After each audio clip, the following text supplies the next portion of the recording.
जणू काही या देशामध्ये आता लोक शिल्लक राहिलेलीच नाही आहेत, ती सगळी झुरळं आहेत, याप्रमाणे हे सत्ताधारी वागत होते।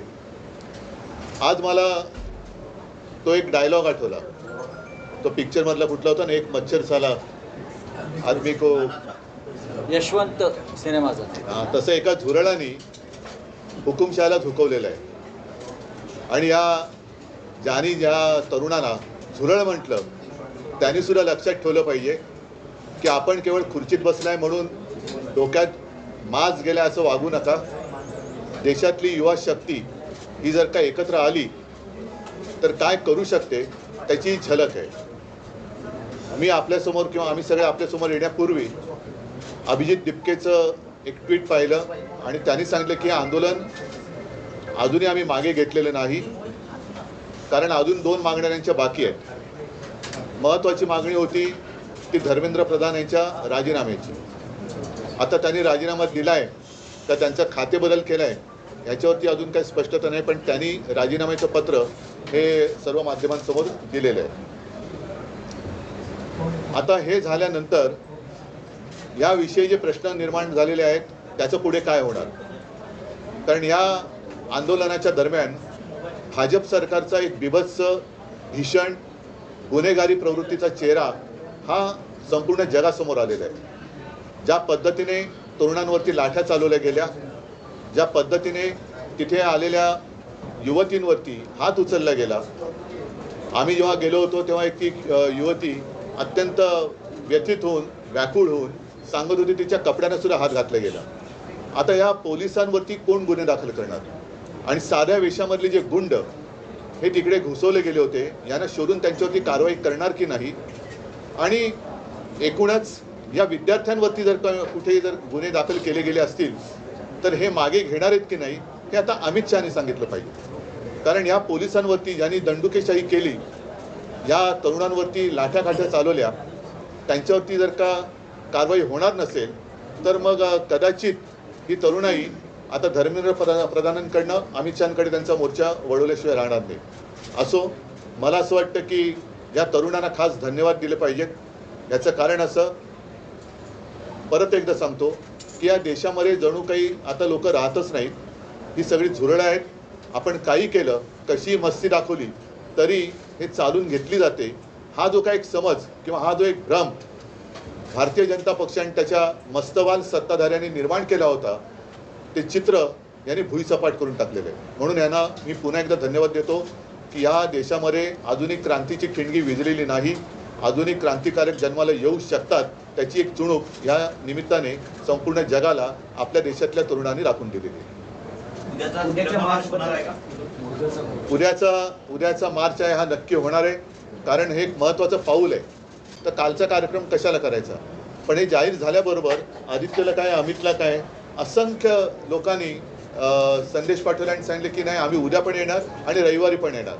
आता तर धर्मेंद्र प्रधान यांचा राजीनामा झालेला आहे, त्याच्यामुळे ही युवा शक्तीची ताकद ही मोठ्या प्रमाणावरती उद्या मुंबईतून तमाम जनतेला किंवा तमाम दुनियेला आपण दाखवली पाहिजे। म्हणून उद्याचा जो काही मोर्चा आहे त्या मोर्चाच्या ऐवजी आपण काय नेमकं करतो ते राज सांगेल, पण उद्याचा कार्यक्रम हा असाच राहील जसा पहिला ठरवला होता तसा।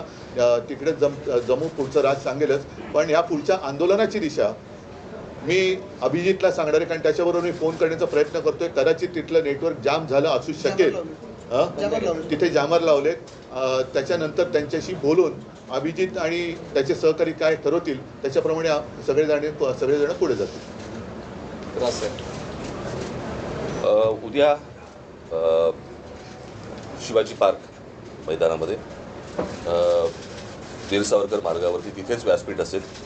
उद्या तिथून सिद्धिविनायकला जे जाणार होतो तर तिथेच असेल आणि तिथेच सगळेजण जमतील आणि तिथेच खरं तर हा या तरुणाईचा हा विजय आहे, खूप मोठा विजय आहे। याचं जर एका वाक्याचं वर्णन करायचं झालं तर या जेनझीनी सरकारच्या झिंज्या उपटलेल्या आहेत आणि त्यांना जमिनीवरती पूर्णपणे आणलेलं आहे। हा मला असं वाटतं खूप मोठा विजय या तरुणांचा आहे, त्याच्यामध्ये दिपकेंचा त्याच्यामध्ये खूप मोठा वाटा आहे। आणि जे आज राजीनामा कधी कुठच्याही गोष्टीला मस्तवालपणे उत्तर देणारं जे सरकार आहे त्या सरकारला माघार घ्यावी लागली एवढ्या मोठ्या प्रमाणावरती. एवढं मोठं आंदोलन आज देशभर उभं राहिलं आहे आणि त्याचा जल्लोष मला असं वाटतं होणं गरजेचं आहे आणि त्याच्यासाठी म्हणून उद्या सगळेजण शिवाजी पार्कला तिथे जमतील. आतापर्यंत जो रोष होता तो केवळ धर्मेंद्र प्रधान यांच्यावर नव्हता, तर आता रोष जो आहे तो पंतप्रधान यांच्यापर्यंत मी गेला. कालच म्हटलं होतं की हा जो राग आहे आता हा प्रधानांवरून पंतप्रधानांवरती गेलेला आहे. आणि एक गोष्ट तुम्हाला सांगतो की याच्या पुढचे जे काही निर्णय आहेत हे मला असं वाटतं अभिजित दिपके हे जे घेतील त्याला आमचा पूर्णपणे पाठिंबा असेल. त्यांनी ह्या गोष्टी सुरू केलेल्या आहेत, निर्णय त्यांनीच घ्यायचा आहे आणि ते ज्या प्रकारचे निर्णय घेतील त्याला मला असं वाटतं देशातला तरुण पाठिंबा देईल. साहेब, ही घटना राजीनाम्याचं पत्र दिल्यानंतर देवेंद्र फडणवीसांना अमित शहानी दिल्लीत बोलावून घेतलेलं आहे. कदाचित महाराष्ट्रामधून पुढचा शिक्षण मंत्री असण्याची शक्यता वर्तवली जाते, तर याच्यावर तातडीने बोलून घेतलं. तुम्हाला काय वाटतं? तुम्हाला जेवढी बातमी कळली तेवढीच आम्हाला कळली आहे, ह्याच्या पलीकडे आम्हाला काहीच माहीत नाही. राजसाहेब आणि उद्धवजी, तुम्ही महाराष्ट्रातले प्रमुख राजकारणी आहात, असं अचानक तातडीनं देवेंद्र फडणवीसांना दिल्लीत त्यांचे पक्षश्रेष्ठी बोलवतात धर्मेंद्र प्रधानांच्या राजीनाम्यानं. त्यानंतर तुमचा अंदाज काय आहे? नाही काय हे बघा, आता हे इतक्या वेळा गेले आहेत आजपर्यंत, बरं का. मध्ये आणि महाराष्ट्रात त्यांच्यामध्ये तर इतकं ती चुरस आहे की शिंदे गेले की मग ते आले परत की फडणवीस जातात, मग फडणवीस आले की मग शिंदे जातात. त्याच्यामुळे हे खूपदा झालेलं आहे. आत्ताच्या सिच्युएशनमध्ये हे का गेलेत मला असं वाटतं त्यांनी सांगितल्याशिवाय आपल्याला कळणार नाही किंवा तिकडे काय वरती निर्णय झाल्याशिवाय आपल्याला आत्ता काही कळणार नाही.